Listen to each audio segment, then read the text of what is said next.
What's happening, public safety peeps? This is Spider Harrison, your official 911 voiceover dude. Wow, I'm official. Here comes this week's tips. Today in Public Safety Infocast, where we talk about what's changing in 911, what's getting better, what's getting messy, and what you can do about it without losing your mind.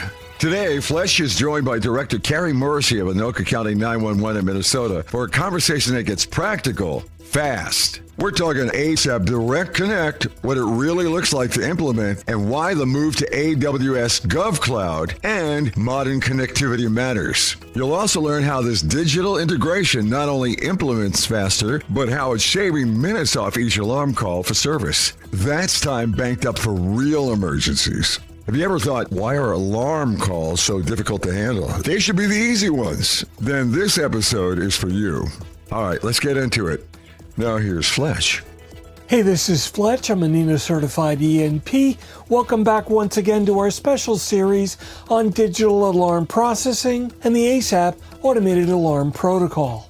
So far in the first 3 videos, we've talked about ASAP, the history of the protocol, and last week we spoke with Bill Toth, the Director of ASAP Implementation and Support at Mission Critical Partners, about some implementation details. As promised, this week we're going to jump into the actual deployment of ASAP in a center as we talk with Kari Morrissey, the Director of Anoka County, Minnesota Emergency Communications Center, who's been using ASAP for 5 years now. Welcome, Kari. Tell us about your center in Minnesota and the community that you serve up there. Our Anoka County Emergency Communications in Minnesota, we cover a population of about 380,000 people. We are under a joint law enforcement council, so we don't report to a sheriff, but we have 21 communities in the county. We dispatch for 11 law agencies and 15 fire departments. We're a primary PSAP, and then our EMS providers are secondary PSAPs. We had handled approximately 250,000 law calls for service last year and about 45,000 fire calls for service. Handled around 350,000 phone calls last year, some texts. We have a brand new center that we moved into in March of 2025. So it has 44 seats, 31 on the main floor, and then 13 in our training room. When we're staffed, the highest at our peak staffing is 11 telecommunicators. Our full staffing with our radio shop included is 67 right now, including our administrative. So tell me a little bit about your ASAP implementation. What would you do differently, if anything? And what were some of the lessons learned during the process? I don't know if we'd really do anything different. We've been using ASAP for about 5 years now. It was an easy implementation. The best thing about it is it cleaned up a lot of our addresses. Once the alarm company sent over the addresses they had for our county, we found a lot of errors. They weren't in there right, so we got to clean up that database. We found a lot of them that weren't for our county. They were bordering counties because people used, maybe the wrong name. It wasn't really the correct city. It was just really easy. It was a lot of work at first just because you had so many addresses to go through. The training was easy. I think the one thing that our staff didn't like is that this is what you get. You get a bunch of data where our call takers are used to just using acronyms like ABA for audible burglar alarm and then covers, this room. So we do like one sentence and that's your whole alarm call. And through ASAP, you're getting a lot of data. Maybe a little different is we'd have better highlighted, this is all you need to look at when the ASAP call comes in, so that they knew where to train their eyes to look instead of having to read through the whole thing to figure it out themselves. So how long was it before your staff changed their opinion? When did they start to see the benefits and realize this was good? After the first storm hit and the phones weren't ringing as much.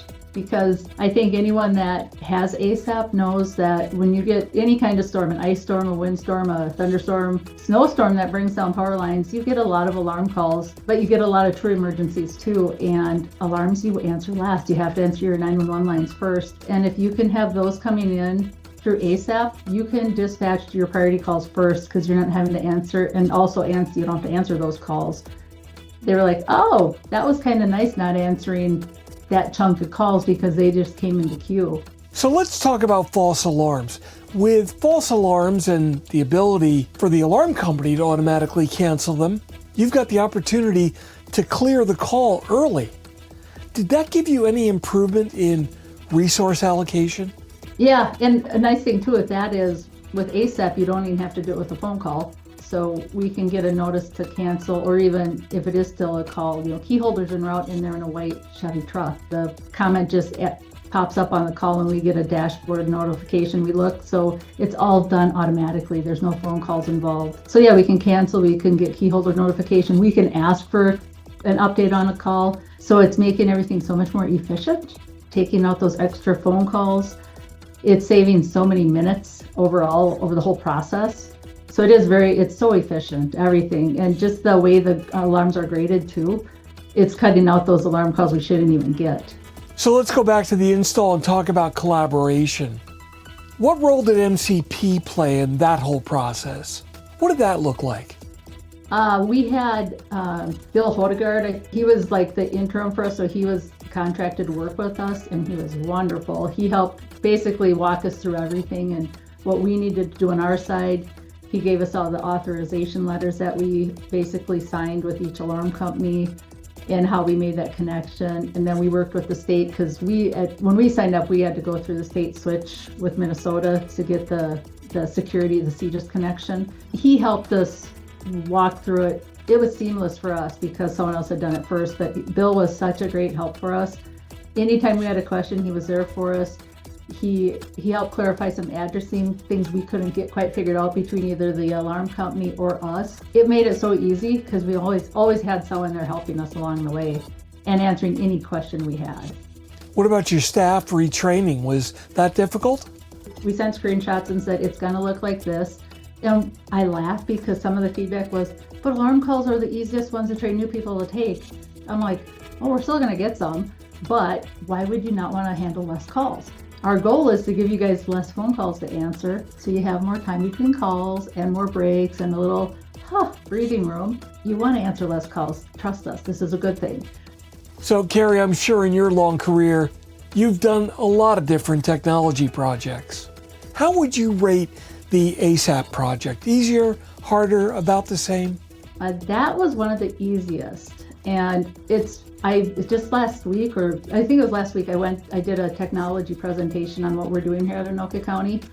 And I know they were asking about more of our, like the next gen type stuff. And I'm like, I am throwing ASAP into the technology PowerPoint too, because I think people forget about it. It is technology. It's a good use of technology. It's one of the easiest things that PSAPs can do. It's for big, small, medium. It's going to help anyone. And I think the smaller PSAPs kind of forget that this can help you too. Because again, it's one person doing everything. And if a storm rolls through that one PSAP, that county, whatever, it's still one person answering all those lines. So even if it's a percentage of those alarm calls coming in to queue through ASAP, you're still not answering that percentage of calls. You're still not overwhelming that one or two people, one person or two people. So I threw that into my technology slide because I'm like, it is technology. And I wanted you got to use it. So I kind of try and pitch it every time I can. Kari Morrissey is the director of the Anoka County Emergency Communications Center up in Minnesota, just north of Minneapolis-St. Paul, and a seasoned 5-year user of the ASAP alarm protocol. Next week, we're going to wrap up my 5-part series on moving digital alarm data as data and getting it off that slow legacy voice-centric network for the conveyance of structured data. This is Fletch. Remember, you can follow me on social media at Fletch911. Catch all my past episodes of TiPS at 911tips.com, and my blogs are located at Fletch.tv. My professional site is Fletch911.com. Thanks so much for joining me today, and if you're in public safety, thanks for what you do every single day. Stay safe and take care. You've been listening to TiPS, Today in Public Safety, your go-to podcast for today's breaking stories and public safety news. Hosted by Fletch and available every Monday, Wednesday, and Friday. Catch past episodes on 911tips.com. Be sure to like and subscribe, and remember to join us each week for the latest on NG 911. I am Spider Harrison, the official 911 voiceover dude. Catch me on Sirius XM on various channels, including 90s on 9, the 10 spot, and on the Weekend Countdown on Hits 1. Or don't regret it for the rest of your life. Either way, I'm good.